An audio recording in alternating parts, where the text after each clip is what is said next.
देश में कोरोना के मामले बहुत ही तेजी से बढ़ रहे हैं। रोजाना कोरोना के केस में इजाफा देखने को मिल रहा है।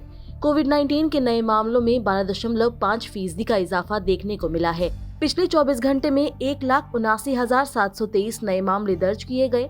सिर्फ 13 दिन में कोविड के डेली केस 28 गुना बढ़ गए हैं। वहीं एक्टिव केस का आंकड़ा भी 7 लाख को पार कर गया है। इलाज करा रहे मरीजों की बात करें तो उनकी संख्या 7,23,619 है। पिछले 24 घंटे में 46,569 लोगों ने कोरोना को मात दी है। इसके साथ ही अब कुल 3,45,172 लोग कोरोना वायरस से ठीक हो चुके हैं।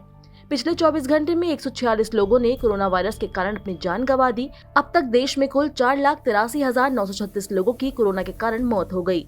नए मामलों में पॉजिटिविटी रेट 13.29% है। राज्यों की बात करें तो सबसे ज्यादा केस महाराष्ट्र में सामने आए हैं। पिछले 24 घंटे के दौरान कोरोना के 44,388 केस सामने आए और 146 लोगों की मौत हो गई। भारत में सबसे संक्रमित राज्यों की बात करें तो महाराष्ट्र सबसे ऊपर है। इसके अलावा पश्चिम बंगाल में 24,287, दिल्ली में 22,751, तमिलनाडु में 12,895, कर्नाटक में 12,000 केस सामने आए हैं। वहीं देश में कोविड-19 के नए वेरिएंट ओमिक्रॉन से संक्रमित होने वालों की संख्या भी तेजी से फैल रही है। स्वास्थ्य मंत्रालय द्वारा ताज़ा आंकड़ों के मुताबिक इस वेरिएंट के 4,033 केस सामने आ चुके हैं, जिसमें 1,552 लोग ठीक हो चुके हैं। ओमिक्रॉन से संक्रमितों की सबसे ज्यादा संख्या महाराष्ट्र में है। यहाँ 1,216 केस हैं। राजस्थान में 529 केस, दिल्ली में 513, कर्नाटक में 441, केरल में 333 और गुजरात में इस वेरिएंट के 236 केस हैं। कोरोना के बढ़ते कहर के बीच राजस्थान सरकार ने मामलों में बढ़ोतरी के मद्देनजर पाबंदियों का दायरा भी बढ़ा दिया है। राज्य के सभी शहरी क्षेत्रों के 12वीं तक के स्कूल 30 जनवरी तक के लिए बंद करने का ऐलान किया गया है। साथ ही रविवार को कर्फ्यू, बाजार के समय को सीमित करने और रेस्टोरेंट में बैठने की क्षमता को सीमित करने की घोषणा की गई है। वहीं महाराष्ट्र सरकार ने रविवार को जिम और ब्यूटी सैलून के लिए कोविड-19 से संबंधित प्रतिबंधों को संशोधित किया है और उन्हें 10 जनवरी की मध्यरात्रि से 50% क्षमता के साथ काम करने की अनुमति दी है। बिहार में स्कूल, कॉलेज पहले से ही बंद कर दिए गए हैं। वहीं शादी में शामिल होने वाले लोगों की संख्या भी सीमित कर दी है।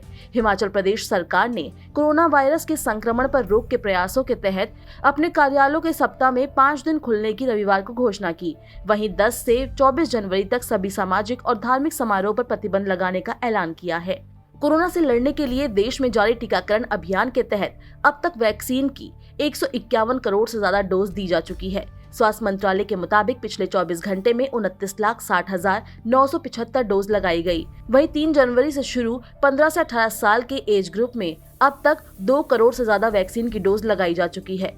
आज से 60 साल से ऊपर के लोगों, हेल्थ केयर वर्कर्स और फ्रंटलाइन वर्कर्स को प्रिकॉशन डोज भी दिया जा रहा है। सरकारी दिशा निर्देशों के मुताबिक बूस्टर डोज उन्हें ही दी जा रही है जिन्हें वैक्सीन की दूसरी डोज लगे 9 महीने बीत गए हैं। मतलब ये है कि अगर आपने पिछले साल जनवरी से मार्च के बीच दूसरी डोज लगवाई होगी तो आप तीसरी डोज के पात्र होंगे।